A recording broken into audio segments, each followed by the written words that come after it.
appeal करा any emergency situation को face करिया पई ता बाबत रे कलेक्टर साहेब विस्तृत विवरणी आपण मानकु देइचंती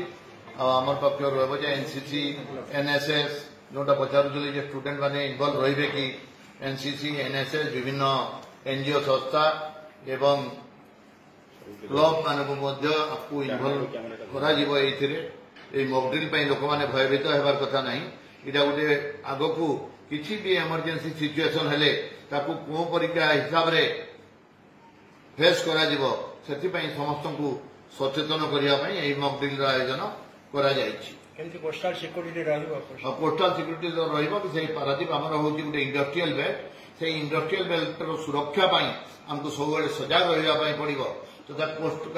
गार्ड माने अछंती तार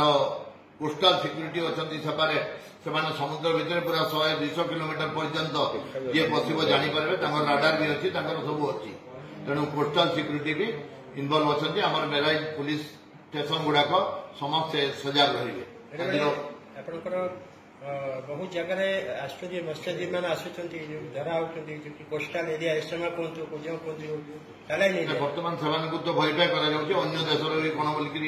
भेरीफाए कर छड़ा आपको कहीं आसबार ना कोस्टाल सिक्योरिटी आगु रखी दौरान